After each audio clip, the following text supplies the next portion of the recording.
Hoy vamos a hablar del Stagecraft, la revolucionaria técnica de grabación que se utilizó por primera vez en El Mandaloriano y que un montón de producciones están empezando a utilizar tanto en cine como en televisión. Ahora, Thor: Love and Thunder se convierte en la primera película de Marvel Studios que utiliza esta técnica. De hecho, Kevin Feige afirmó en su día que El Mandaloriano había inspirado mucho a Marvel Studios, y de hecho cuando dijo estas declaraciones estaba empezando el rodaje de Thor: Love and Thunder en un plató de Stagecraft que habían construido expresamente para rodar esta película en Australia. Hoy os voy a hablar de este sistema de producción virtual que no solo da unos resultados increíbles, sino que es la revolución más grande desde que las cámaras digitales empezaron a sustituir al celuloide. Por cierto, antes de empezar, si sois fans de Marvel, importante, ya se ha anunciado la fecha de apertura del campus de Avengers, el 20 de julio. La gente va a empezar a reservar a saco, pero vosotros podéis venir conmigo en la Fandom Travel.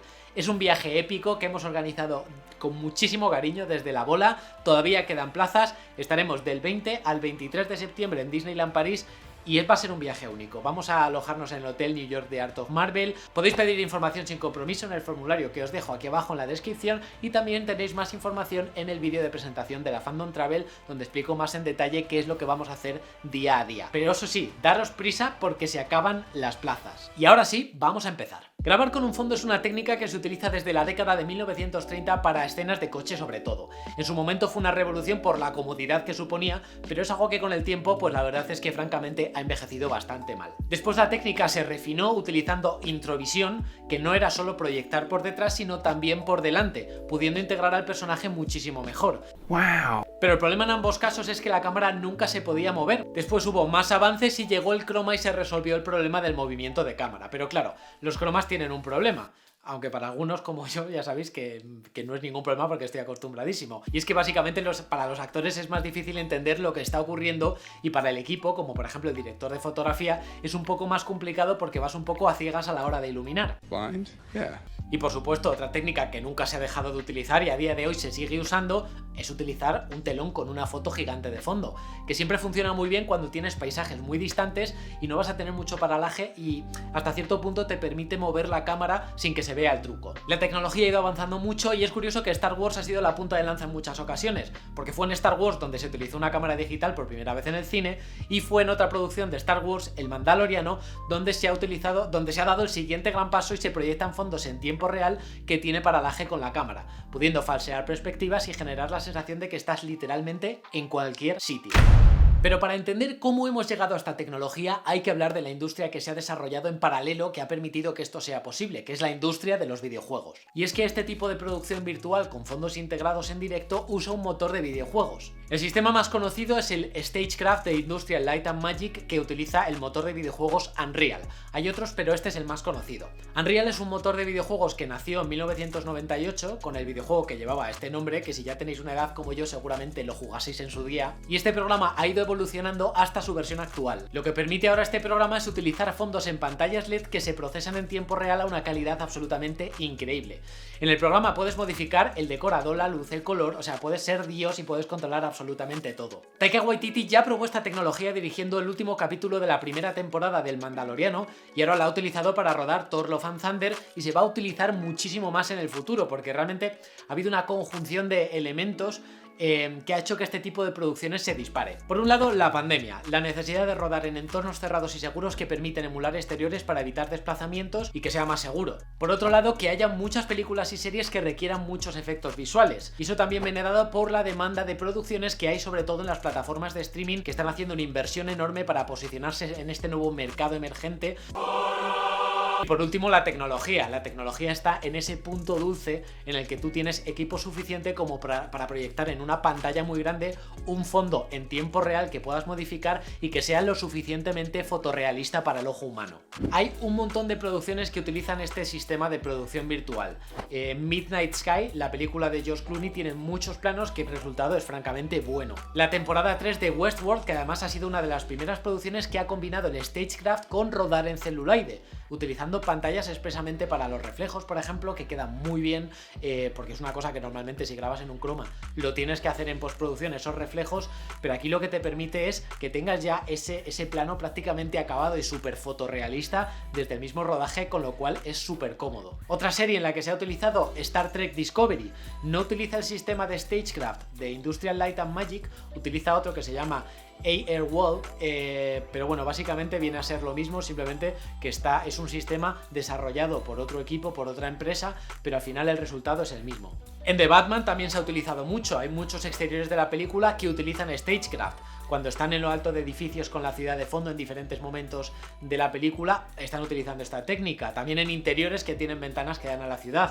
Cuando veáis los making ofs os vais a fijar muchas veces que hay un cuadro que se va moviendo por el panel según la cámara se mueve.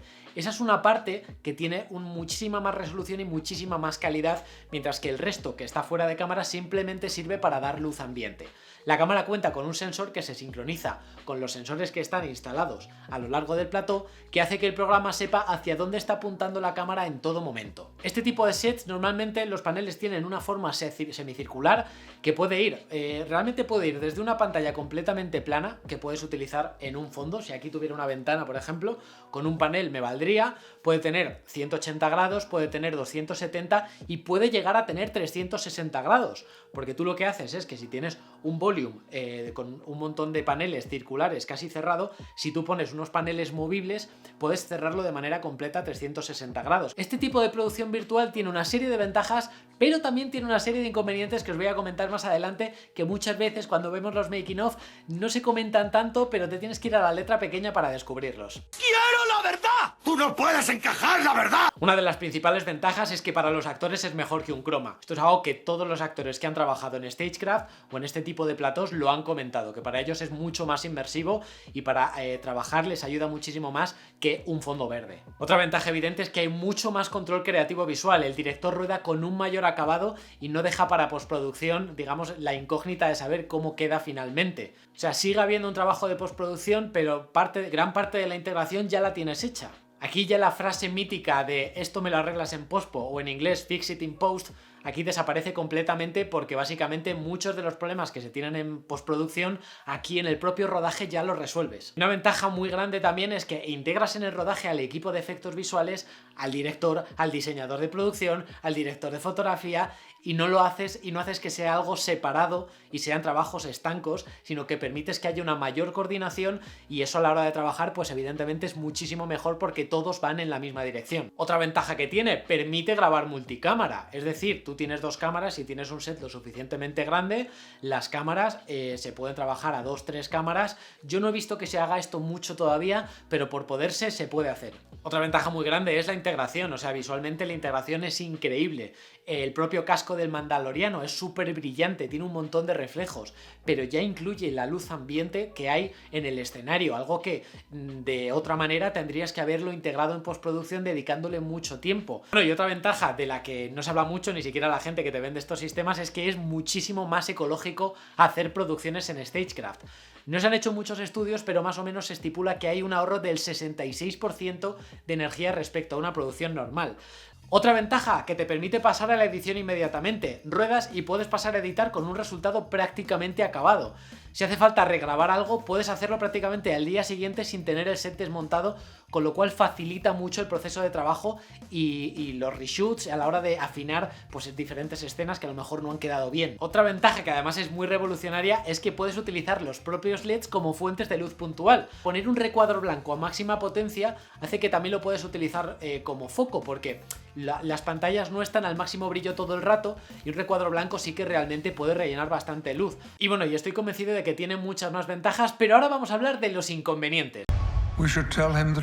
El principal problema son los costes de construcción, es decir, la inversión inicial es muy cara, muy alta en tecnología, en formación de personal, pero sí que es verdad que a largo plazo es más rentable. En ese sentido, por ejemplo, Thor Love and Thunder se rodó en los estudios de Fox en Australia, donde lo instalaron para rodar expresamente esta película, esos 9 platos, que realmente es muy cómodo porque te permite rodar toda la película sin salir del complejo. También os digo que las productoras deben tenerlo muy claro, porque en el momento de grabar este vídeo se están construyendo literalmente cientos de sets en todo el mundo, porque es algo que a largo plazo realmente merece la pena, pero como digo, no es apto para todos los bolsillos. Otra de las desventajas es que, si bien el reparto no está en un fondo verde, con las dificultades que ello puede suponer desde el punto de vista interpretativo, Están en un set donde si la cámara se mueve mucho, lo que tienes proyectado en el fondo también se mueve, porque lo importante es que en cámara el paralaje sea correcto. Y eso a la hora de interpretar sí que es verdad que puede ser un poco más molesto, pese a que la integración es muchísimo mejor. Otra vez que no comentan en los making ofs es que al final tienes una limitación de espacio, es decir, los platós son muy grandes, pero estás limitado si, por ejemplo, quieres hacer una batalla con 300 extras o quieres hacer travelings súper mega largos. Por ejemplo, en 1917 pues no podrías haberlo grabado con este sistema porque el personaje a lo mejor hay escenas en las que corre 200 metros. Otra desventaja es que requiere más preparación, es decir, utilizar este sistema es genial porque lo que ruedas está prácticamente terminado, pero necesitas ese tiempo de preparación y muchas veces no se tiene. En ese sentido, la gente que te vende este sistema de grabación te dice que hay millones de elementos prediseñados que están listos para meter en los decorados para que tú puedas preparar los sets de manera muy rápida, pero eso te sirve para cosas puntuales. Una de las tareas más complicadas de rodar en este tipo de platós es igualar el set virtual con el físico, especialmente cuando tienes parte de un mismo elemento tanto en un lado como en otro, es decir, tanto en la pantalla como en el set físico. Ya puede ser una extensión de suelo o una nave, por ejemplo, la nave de Mando en el Mandaloriano, que hay partes en las que está construida, pero hay otras partes que están proyectadas en la pantalla. Igualar eso es bastante complicado porque la propia luz que se proyecta en las pantallas afecta sobre el mismo decorado y eso a veces es complicado de igualar. No sé si me he explicado bien. Y para terminar, un problema muy grande es que si enfocas la pantalla directamente o estás a una determinada distancia, siempre puede ocurrir que se vea moiré. A futuro realmente no creo que sea un problema porque seguramente vayan a cambiar la tecnología y utilizar paneles que tengan más densidad de píxeles, como por ejemplo, o que utilicen un panel OLED en vez de un LED, pero eso te obliga siempre a tener los fondos muy desenfocados. Y bueno, pues no pasa nada, seguramente si no os lo hubiese comentado ni os hubieseis fijado, pero es verdad que es un tipo de limitación que francamente pues en los making of no te comentan. Bueno, ¿y cuál es el futuro? Este sistema ha generado muchas preguntas. La principal es, ¿van a desaparecer los cromas? Porque muchas veces se ha vendido este sistema como la sustitución inmediata de los cromas. Yo creo que es el futuro, pero los cromas no van a desaparecer en absoluto. De hecho, creo que van a convivir. Si os fijáis en el making of del Mandaloriano, vais a ver que hay decenas de cromas dentro del set. Y si, oye, tienes que interactuar con una criatura, por ejemplo, dentro del set, pues tienes que poner un croma, porque evidentemente eso tú no lo puedes emular con un panel LED que está al fondo. Y de hecho hay producciones que han tenido la posibilidad de rodar en Stagecraft pero no han querido, como por ejemplo Loki. Los creadores dijeron que creativamente no les aportaba mucho utilizar este sistema. Otra pregunta que me han hecho mucho, ¿y esto es una burbuja o una moda como lo fue el 3D en su día? En absoluto, porque esto cambia la manera de trabajar y abarata muchísimo los costes a largo plazo. Es un cambio más profundo porque cambia la manera misma de hacer una película, pero es que la cambia para bien, no es limitante, sino que te da muchísima más libertad. ¿Va a convertirse en un estándar? Yo creo que sí, pero no para todos los bolsillos. A mí, ¿qué queréis que os diga? A mí es que me encantan estas innovaciones porque es una rama nueva que se abre que realmente es una opción más, no es que vaya a sustituir nada de lo anterior, es decir, no vamos a dejar de rodar en localizaciones o en cromas, sino que es una opción más que puede ser mucho más cómodo y creo que en cuanto sea más accesible se va a utilizar muchísimo. Y además es que es mágico ver cómo los videojuegos se han enriquecido de las narrativas y el lenguaje cinematográficos con juegos que son auténticas películas, y ahora es increíble ver cómo el cine y la televisión utilizan la tecnología de los videojuegos para enriquecerse porque se crea una sinergia maravillosa. Ambos se están retroalimentando para crear mundos y para contar historias increíbles. Y además, sinceramente, si os queréis dedicar a esto, os lo recomiendo muchísimo porque ahora hay una demanda enorme de técnicos de Stagecraft, así que si queréis meteros en el mundo del cine, tenéis que estudiar Unreal porque aparte siempre os puede servir para los videojuegos. Espero que os haya gustado mucho este vídeo, seguidme en las redes sociales, Álvaro_Wasabi, hago contenido en TikTok, en Instagram y también comento cosas en Twitter en el día a día. Espero que nos veamos dentro de poco en un nuevo vídeo y hasta entonces, sed muy felices. Chao.